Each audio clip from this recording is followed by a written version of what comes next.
23 ఏప్రిల్కి సంబంధించిన కొన్ని ముఖ్యమైన మరియు లేటెస్ట్ కరెంట్ అఫైర్స్ అయితే ఉన్నాయి. వీడియో కనుక మీకు యూస్ఫుల్గా ఉంటే తప్పనిసరిగా వీడియోను లైక్ అయితే చేయండి. క్యాండిడేట్ చెస్ టోర్నమెంట్ టైటిల్ను గెలుచుకున్న భారతీయ గ్రాండ్ మాస్టర్ ఎవరు? క్యాండిడేట్స్ చెస్ టోర్నమెంట్ టైటిల్ను గెలుచుకున్న భారతీయ గ్రాండ్ మాస్టర్ ఎవరు? డి గుకేష్. భారత్కు చెందిన 17 ఏళ్ల grandmaster D Gukesh candidates chess టోర్నమెంట్లో విజయం సాధించి చరిత్ర సృష్టించాడు. 40 ఏళ్ల క్రితం గ్రేట్ గ్వారీ కాస్పురన్ నెలకొల్పిన రికార్డులను బద్దలు కొట్టిన గుకేష్ అతి పిన్న వయస్కుడుగా నిలిచాడు. విశ్వనాథ్ ఆనంద్ తర్వాత ఈ ప్రతిష్టాత్మక టోర్నీని గెలుచుకున్న రెండో భారతీయుడుగా నిలిచాడు. గతేడాది హంగోజ్ ఆసియా క్రీడల్లో రజత పథకం సాధించాడు.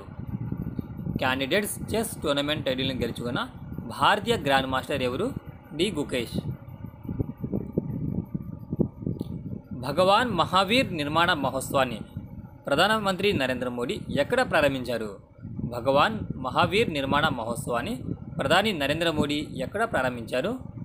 న్యూఢిల్లీలో. న్యూఢిల్లీలోని భారత్ మండపంలో మహావీర్ జయంతి సందర్భంగా 2550వ భగవాన్ మహావీర్ నిర్వాణ్ మహోత్సవ్ను ప్రధానమంత్రి నరేంద్ర మోడీ ప్రారంభించారు. మహావీరుడు వర్ధమాన అని కూడా పిలుస్తారు. అతను జైన మతం యొక్క 24వ తీర్థంకుడు. భగవాన్ మహావీర్ నిర్వాణ మహోత్సవాన్ని భారత ప్రధాని నరేంద్ర మోడీ ఎక్కడ ప్రారంభించారు? న్యూఢిల్లీలో. భారత నావికా దళానికి చెందిన ఈస్టర్న్ నేవల్ కమాండ్ ఈస్టర్ వే ఎక్సర్సైజ్ని నిర్వహించింది. ఈ ఈస్టర్న్ కమాండ్ యొక్క ప్రధాన కార్యాలయం ఎక్కడ కలదు? భారత నావికా దళానికి చెందిన eastern naval command eastern wave ఎక్సర్సైజ్ని నిర్వహించింది.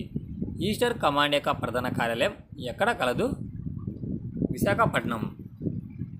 Flag officer commanding in chief eastern naval command నేతృత్వంలో భారత నావికా దళం తూర్పు సముద్ర తీరంలో ఎక్సర్సైజ్ పూర్వీ లెహ్ నిర్వహించింది.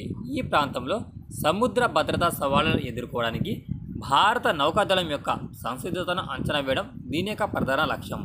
తూర్పు నౌకాదళం భారత నౌకాదళం యొక్క 3 కమాండ్ స్థాయి నిర్మాణాల్లో ఒకటి. దీని యొక్క ప్రధాన కార్యాలయం ఆంధ్రప్రదేశ్లోని విశాఖపట్నంలో కలదు.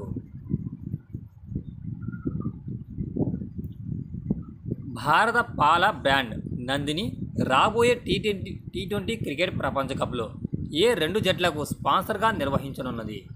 భారత పాల బ్రాండ్ నందిని రాబోయే టీ20 క్రికెట్ ప్రపంచ కప్లో ఈ 2 జట్లకు స్పాన్సర్గా నిర్వహిస్తుంది స్కాట్లాండ్ మరియు ఐర్లాండ్. భారత పాల బ్రాండ్ నందిని రాబోయే టీ20 క్రికెట్ ప్రపంచ కప్లో స్కాట్లాండ్ మరియు ఐర్లాండ్ జాతీయ క్రికెట్ జట్లకు స్పాన్సర్గా ప్రకటించింది. కర్ణాటక మిల్క్ ఫెడరేషన్ దాని నందిని బ్రాండ్ పాల ఉత్పత్తులకు ప్రసిద్ధి చెందినది. టీ20 క్రికెట్ ప్రపంచ కప్ 2024 జూన్ 1 నుండి 29 వరకు వెస్టిండీస్ మరియు యునైటెడ్ స్టేట్స్ సంయుక్తంగా నిర్వహించనున్నాయి. నేషనల్ సెక్యూరిటీ గార్డ్ చీఫ్గా ఎవరు నియమితులయ్యారు? నేషనల్ సెక్యూరిటీ గార్డ్ చీఫ్గా ఎవరు నియమితులయ్యారు? నళిని ప్రభాత్. తాజాగా నేషనల్ సెక్యూరిటీ గార్డ్ కొత్త చీఫ్గా ఐపీఎస్ నళిన్ ప్రభాత్ నియమితులయ్యారు. ఆంధ్రప్రదేశ్ కేడర్కు చెందిన నళిన్ 1992 బ్యాచ్ ఐపీఎస్ అధికారి. గుజరాత్లోని ఏ లోక్సభ స్థానం నుండి బీజేపీ అభ్యర్థి ముఖేష్ దలాల్ ఏకగ్రీవంగా ఎన్నికయ్యారు? గుజరాత్లోని ఏ లోక్సభ స్థానం నుండి బీజేపీ అభ్యర్థి ముఖేష్ దలాల్ ఏకగ్రీవంగా ఎన్నికయ్యారు? సూరత్. 2024 లోక్సభ ఎన్నికల్లో గుజరాత్లోని సూరత్ లోక్సభ స్థానం నుంచి బీజేపీ అభ్యర్థిన ముఖేష్ దలాల్ ఏకగ్రీవంగా ఎన్నికయ్యారు. మిగతా అభ్యర్థులందరూ తమ అభ్యర్థిత్వాన్ని ఉపసంహరించుకోవడంతో ముఖేష్ దలాల్ అనూహ్యంగా గెలిచారు.